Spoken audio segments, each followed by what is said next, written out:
as redes onde o Senhor me mandar. Olá, meus irmãos do Lançai as Redes. É um prazer imenso, uma honra estar aqui mais uma vez com vocês, hoje para falar da liturgia da palavra. Como de costume, toda terça-feira a gente vem aqui e apresenta um pouco do que a igreja tem para nos dizer a respeito das leituras da liturgia da palavra do próximo domingo. E dessa vez o próximo domingo a que a gente se refere é o quinto domingo da Quaresma. Deus, a palavra como um todo, vem nos falar na primeira leitura, primeiro que Deus quer fazer uma nova aliança com o seu povo. E essa nova aliança passa por um projeto que tem que entrar dentro do coração do homem e criar uma intimidade em que o homem possa vivenciar segundo a vontade de Deus. Na segunda leitura, a carta aos Hebreus vem mostrar que o sumo sacerdote de todo esse plano é Jesus. É Ele que sempre, a todo momento, esteve em oração profunda, querendo saber aquilo que Deus tinha para Ele, tinha para os planos, os próximos passos. Ele nos ensinava com a sua própria vida que a forma de ter essa nova aliança com Deus era que cada próximo segundo fosse de Deus. No Evangelho é o próprio Jesus quem nos fala quando os gregos vão lá à procura dele. E ele nos mostra que ele é um Deus glorioso, mas que antes da glória tem que se passar pela cruz. Tem que se seguir a Deus nesse sentido que era dito já na carta aos Hebreus, de uma forma radical. Mesmo que para isso temos que passar antes pela cruz. Bom, hoje, como já foi dito, é o dia de liturgia da palavra. Vamos a ela. Leitura do livro de Jeremias, capítulo 31, dos versículos 31 ao 34. Dias virão, diz o Senhor, em que estabelecerei com a casa de Israel e com a casa de Judá uma nova aliança. Não será como a aliança que firmei com os seus pais, no dia em que os tomei pela mão para os tirar da terra do Egito, aliança que eles violaram, embora eu exercesse o meu domínio sobre eles, diz o Senhor. Esta é a aliança que estabelecerei com a casa de Israel naqueles dias, diz o Senhor.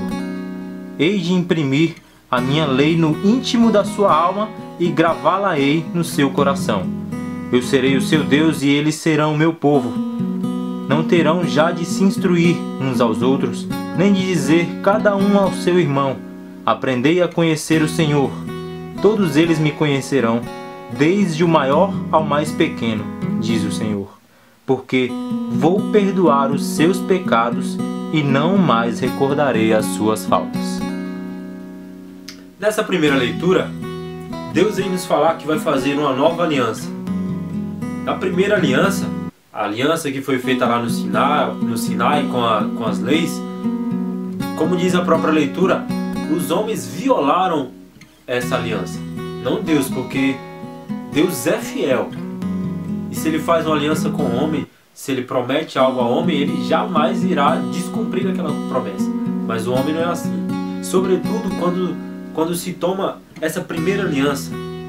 Porque por mais que acreditassem às vezes que eles cumpriam aquela aliança, era algo só externo, da boca para fora.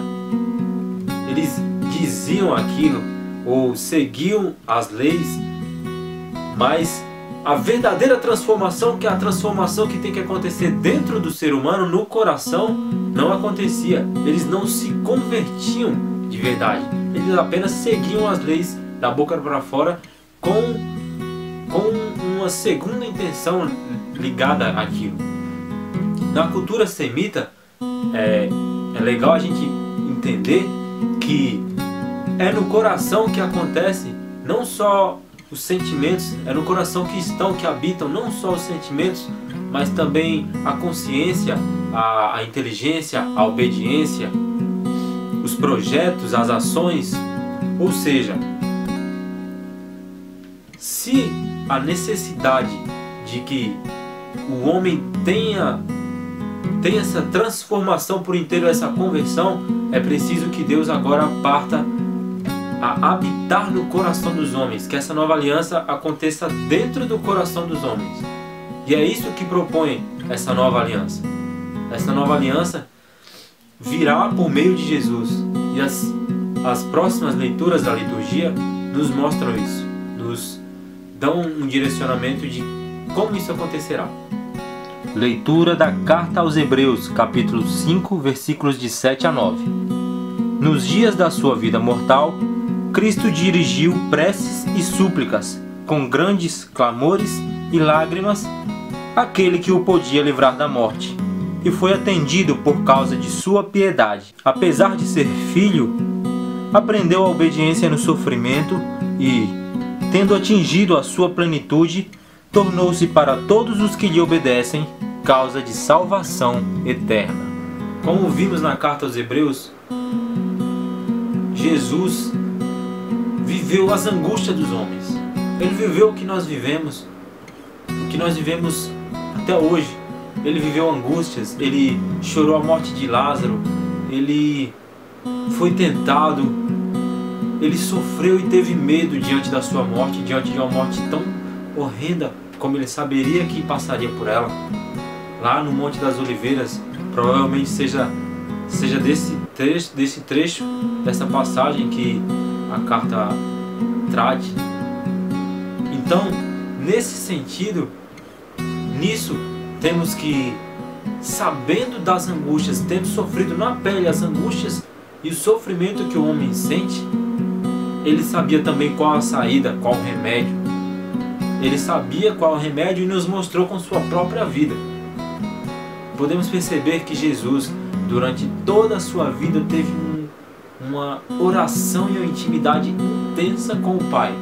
A cada segundo, a cada decisão, até nos momentos mais difíceis, ele esteve em oração, glorificando e bendizendo ao Pai e abrindo o seu coração para ouvir o que o Pai tinha a dizer. Ouvir aquele direcionamento que o Pai tinha a dizer e aceitando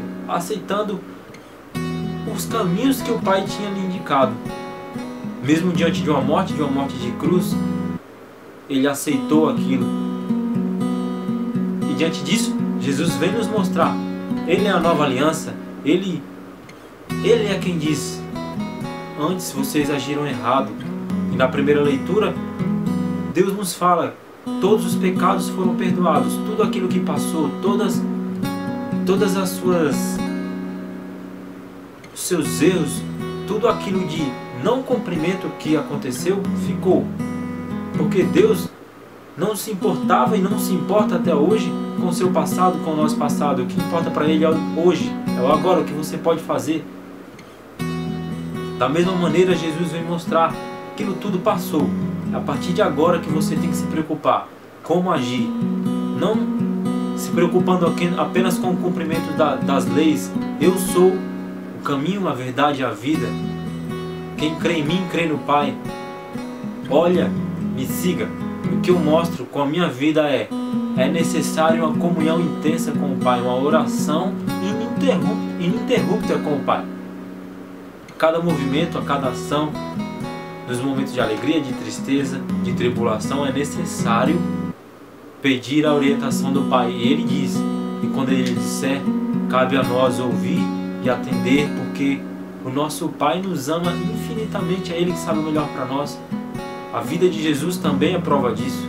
Veja, Ele mandou o seu Filho único, o seu único Filho e amado Filho para morrer por nós. E Jesus, que também era 100% homem e 100% Deus, aceitou morrer numa morte de cruz para nos salvar. Prova maior que essa não há. Prova de amor maior que essa é impossível, não é, meu irmão? Ele nos narra como é necessária, até nos momentos mais difíceis, ouvir a voz de Deus e confiar. Por mais que seja difícil. E é difícil porque o próprio Jesus falou: se for possível, afasta de mim esse cálice, mas se não for, seja feita a tua vontade. E aí no Evangelho ele nos mostra que, mesmo que a vontade seja uma morte de cruz, é necessário aceitar. Naquele tempo havia alguns gregos em que os tinham subido a Jerusalém para adorar durante a festa. Aproximaram-se de Felipe, que era de Betsaida da Galileia, e disseram: Senhor, gostaríamos de ver Jesus. Felipe combinou com André e os dois foram falar com Jesus. Jesus respondeu-lhes: Chegou a hora em que o Filho do Homem vai ser glorificado. em verdade vos digo, se o grão de trigo que cai na terra não morre, ele continua só um grão de trigo, mas, se morre, então produz muito fruto. Quem se apega à sua vida, perde-a, mas quem faz pouca conta da sua vida neste mundo, conservá-la-á para a vida eterna. Se alguém me quer seguir, siga-me, e onde eu estou, estará também o meu servo. Se alguém me serve, meu Pai o honrará. Agora sinto-me angustiado. E que direi? Pai, livra-me desta hora? Mas foi precisamente para esta hora que eu vim. Pai, glorifica o teu nome. Então veio uma voz do céu. Eu o glorifiquei e o glorificarei de novo. A multidão que aí estava e ouviu dizia que tinha sido um trovão. Outros afirmavam: foi um anjo que falou com ele. Jesus respondeu e disse: essa voz que ouvistes não foi por causa de mim, mas por causa de vós. E agora o julgamento deste mundo. Agora o chefe deste mundo vai ser expulso. E eu, quando for elevado da terra, atrairei todos a mim. Jesus falava assim para indicar de que morte iria morrer. No Evangelho, João nos conta uma linda catequese. Alguns gregos subiram até Jerusalém e eles iam ao templo fazer adoração. Mas antes disso eles decidem: queremos conhecer Jesus. Então eles vão até André e Filipe e pedem eles pedem para conhecer Jesus. Antes de tudo, é bom a gente tentar entender um pouco esse contexto. Biblistas e estudiosos acreditam que isso tudo aconteceu após Jesus voltar do deserto e ser recebido com festa, com ramos, aclamado como rei, ao domingo de Ramos. Então eles acreditam que isso aqui aconteceu exatamente no mesmo dia do domingo de Ramos. Então eles chegam lá e o fato de eles, ao invés de irem ao templo, irem buscar Jesus, talvez João esteja querendo nos mostrar algo. Isso mostra uma marca na história. Tudo ficou para trás, a antiga aliança ficou para trás. O templo não é mais o lugar da adoração, não é lá, não é o ritual antigo que apresenta Deus, mas Jesus. Jesus é o próprio Deus, Jesus é o caminho, a verdade e a vida, e é Jesus quem deve ser adorado e deve ser buscado. Devemos buscar conhecer a Jesus. É a nova aliança. E o fato de serem gregos mostra que Jesus veio para todos. Jesus não veio salvar apenas os judeus. Ele veio salvar os estrangeiros, os pagãos, os gregos. Não importa, porque Jesus ama a todos e tudo que foi feito de errado para trás, antigamente, no passado, ficou para trás. Porque é assim que Deus age. Na primeira leitura ele fala que todos os pecados serão perdoados. Aqueles que não respeitaram a primeira aliança, aqueles que não respeitavam a primeira aliança, que não tiveram seu coração transformado, isso tudo deixa para trás, meu irmão. Porque Jesus quer saber é o de hoje. A partir de hoje você quer conhecer Jesus e ter seu coração transformado, é isso que importa. O que passou, passou, está perdoado. Vamos seguir adiante. É interessante também que os gregos tenham procurado justamente André e Filipe, que são os dois apóstolos de nomes gregos, né? O nome tem origem grega, que Filipos e Andréa. E o fato de procurarem, esse fato dos gregos procurarem primeiro os apóstolos, para os apóstolos irem atrás de Jesus, é interessante porque, por um lado, pode mostrar a questão da intercessão, né? Os gregos mesmo que pedem a intercessão dos apóstolos, a gente queria conhecer Jesus, como ir lá falar com ele para ver se tem como ele. E outra questão interessante também é a questão do discipulado, da missão de cada um de nós como discípulos de Jesus. No Evangelho, por exemplo, o Evangelho narra que Filipe era de Betsaida. Betsaida significa lugar de pescadores. E é essa missão, né? Pescadores de homens. Que traz até essa questão do nosso canal, lançar as redes, sereis pescadores de homens daqui pra frente.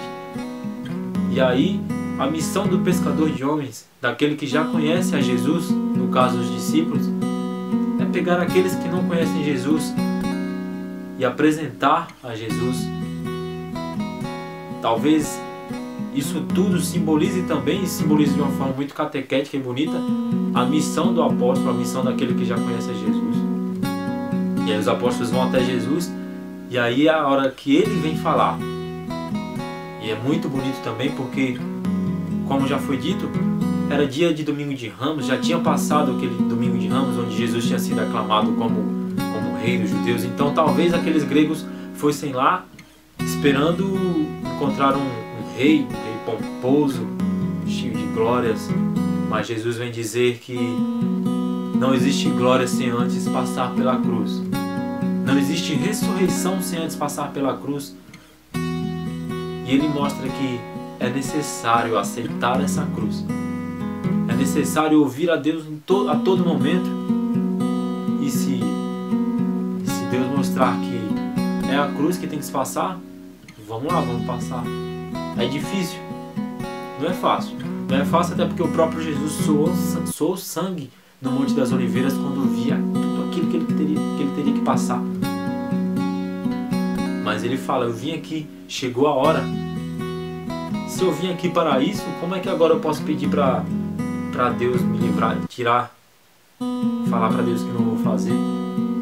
E é interessante, a gente lembra também lá do começo do Evangelho de João, lá no capítulo 2, naquela passagem tão bonita de Jesus e Maria lá nas bodas de Canaã, que Maria fala, acabou o vinho, e ele fala, mulher, não chegou minha hora.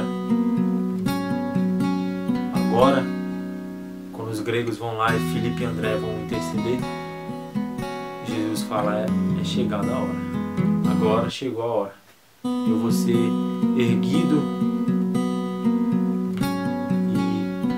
E aí ele mostra como ele será. Ele queria mostrar como ele seria morto, né? Erguido no madeiro, para ser crucificado no alto da cruz, no alto do monte. E também ele fala de uma forma muito bonita quando ele fala do grão de trigo, né? Que o grão de trigo que tem que morrer para que gere fruto. Ele poderia ter a escolha talvez de não morrer. Mas qual seria o ganho disso se não geraria nenhum fruto? Aí mostra o grande amor que Deus tem por nós, né? Ele fala, não, eu prefiro morrer, eu preciso morrer. Preciso morrer na cruz. Eu preciso ser humilhado porque só morrendo eu gerarei frutos.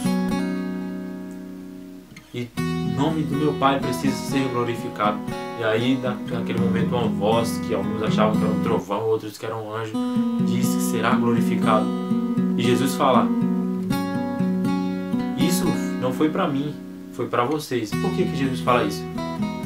Porque depois de toda aquela fala de Jesus, Deus vai lá para corroborar, para poder dar justificativa, para falar, ó, ele é o meu filho amado. Eu estou com ele, eu estou falando por ele. Não é da boca para fora, não é um falso profeta. Mostra aqui que Jesus não era simplesmente um cara boa praça, um cara do coração bom, um cara bondoso, comunicativo, um cara inteligente, não. Ele era isso tudo, mas isso é isso aqui. Ele era Filho de Deus e Deus, o nosso Salvador. Estamos na quaresma, né? No quinto domingo da quaresma. E é um momento propício. É um momento propício para tomarmos essas falas, o exemplo de Jesus, essa nova aliança que chegou até nós há mais de 2000 anos. Tomarmos como exemplo e, neste momento propício, fazer isso se tornar mais verdade em nossa vida. Ouvir a voz de Deus, seguir os seus passos. É importante refletirmos sempre a respeito disso. Sabemos que nunca ouvimos a Deus suficientemente. Temos que sempre buscar. Então, eu queria te pedir, nesse momento, faça a sua oração pessoal. Se for possível, dependendo de onde você esteja, se estiver em algum lugar que isso seja possível, feche o seu olho um pouquinho e peça, Senhor, o que Tu queres na minha vida? Quais são os passos que Tu queres me dar? Se você tem algo específico com relação a trabalho, a relacionamento, a sua caminhada na igreja, a sua família, Cada um tem sua coisa específica. Feche os seus olhos. Fala intimamente com Deus. Busca essa intimidade na oração, como Jesus nos ensinou. E pergunta, para onde seguir, Senhor? Como seguir? Eu sei que Tu tens um plano na minha vida e é esse plano que eu quero seguir. Oh, meu Pai querido, meu Pai amado, toca no meu coração. Que o meu coração agora esteja aberto para ouvir tudo aquilo que Tu tens para me dizer. Os meus passos são Teus, Senhor. O meu próximo minuto é Teu. E os meus próximos minutos sempre haverão de ser Teus. Me ensina, Senhor. Me pega nos braços como um pai pega uma criança nos braços e leva em direção segura, na direção que Ele sabe qual é a melhor e Tu sabes qual é a melhor direção para a minha vida, Senhor. Porque Tu me amas infinitamente. Tu destes o Teu único Filho amado para ser morto numa cruz por amor a nós. Tu, meu Jesus, aceitaste ir para o alto do madeiro e derramar até a Tua última gota de sangue para gerar frutos, para gerar a nossa salvação. Não nos permita dizer não a essa salvação.